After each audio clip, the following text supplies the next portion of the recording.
Hey everyone, it's Unique History Channel. Today we're going to be doing a full read of Anton Pavelic and the Ustashi, a brief history of the Croatian nationalist movement by Rev.James Warner. We cannot understand the turbulent history of the land now known as Yugoslavia without knowing something of the history of the Balkans. Consult a map and you'll see why over the centuries the area of the Balkans has been torn by struggle among several powerful religious cultures: Western European Christianity represented by the Roman Church and the Catholic Empire of Austria-Hungary, Eastern Orthodox represented by Russia, and Islam represented by the Ottoman Empire of the Turks. In this century, a fourth element has entered the struggle in the Balkans: international communism, represented by the Jews and their stooges. Racially, the Balkans became a complex of ethnic groups over the centuries of turmoil. The Slavs emerged as a major group. Related ethnically and linguistically to the Polish and Russian Slavs, the Balkan Slavs also have German, Italian, and Turkish elements in their bloodline. Dotting the area were the enclaves of Jews who disdained to intermarry with the Slavs. Jews were strongest and most numerous in the large cities, particularly the Serbian capital of Belgrade.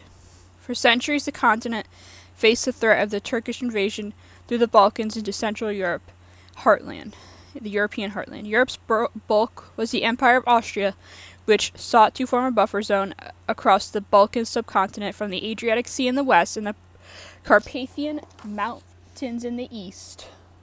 The warlike Serbs helped from the belt when restraining the Turks. Eventually, Turkish armies conquered the brave Serbs, but were stopped from further advances into Europe by the determined Austrian and Hungarian resistance. Closer to Austria, both geographically and culturally, were the Croats and Slovenes.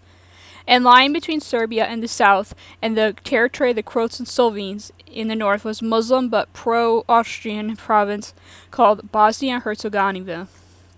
Even though the Croats, Slovenes, and Serbs all speak essentially the same language, the cultures turn in opposite directions. The Croats and Slovenes use the Roman alphabet and the Roman Catholic Rite. For security from the Turks, they have always looked to Vienna. During a visit to Bosnia and Herzegovina by Austria's Archduke Franz Ferdinand in 1914, the terrorists struck, assassinating the heir to the imperial throne. Germany backed her ally Austria against the Serbs, and Russia backed her allies and Serbs against Germany and Austria, and World War I was the result. With Austria's defeat in 1918, the victorious allies richly rewarded their Balkan partner. They gave Serbia not only the disputed Bosnian province, but additionally Austrian provinces of Croatia and Slovenia, plus parts of Hungary, the Dalmatian coast, and half the city of Trieste, Italy.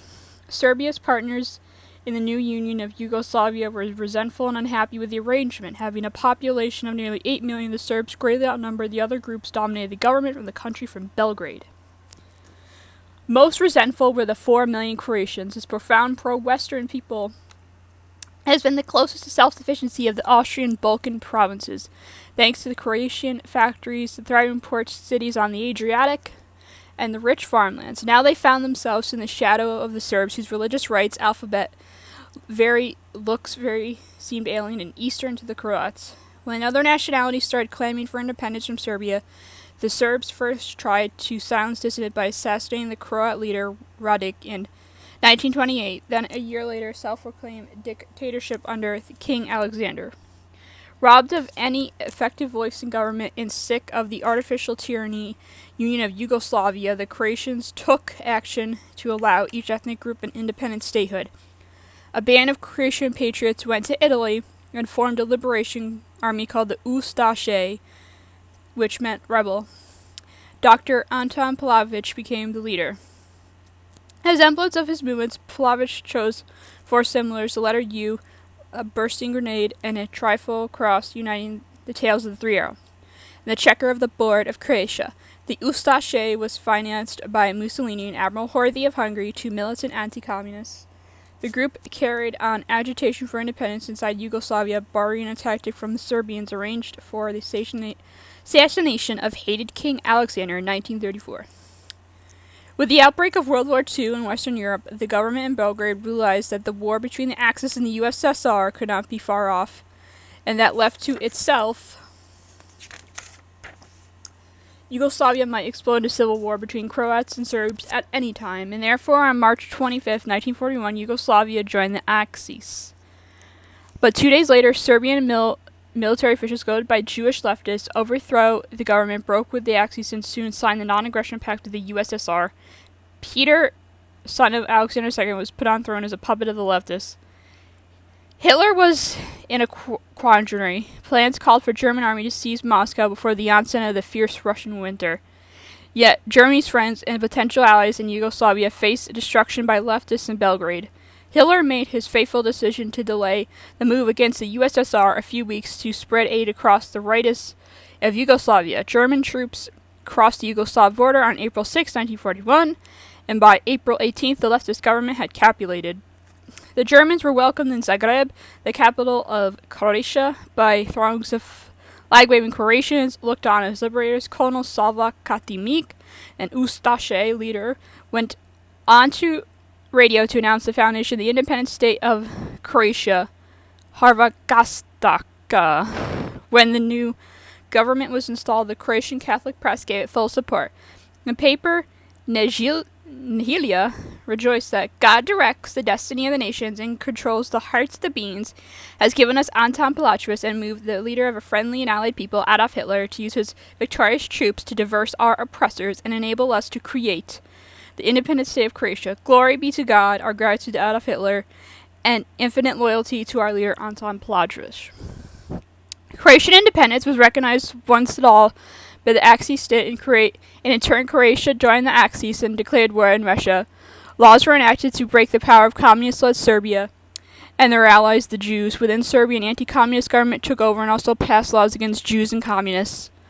All the Croatian bishops backed a new government, but a handful of priests amongst joined the Ustashi. Several priests even became leaders of the Croatian SS division, while others took leading roles in the Croatian units fighting in the uniform of the Wehrmacht, the Luftwaffe, and the Italian army on the Russian front, all grimly determined to settle those accounts once and for all with the godless Soviet power and its Jewish agents. When asked why they were ridding Croatia of Jews, the official Catholic paper answered in an article by Father Franco Karlik. The present-day descendants of those who hated Jesus, who condemned him to death, who crucified him and immediately persecuted his disciples, are guilty of greater excesses than those of their forefathers. Greed is going. The Jews who lead Europe and the entire world to disaster, morally, culturally, and economically, develops an appetite for nothing less than a world as a whole could prevent Marxism and communism from victory. Love has its limits. The movement for freeing the world from Jews is a movement for a renaissance of human dignity. The all-wise and almighty God stands behind this movement. Patriotic Croatian Catholics initially had their chance to strike back at the Antichrist in all his guises, and they did.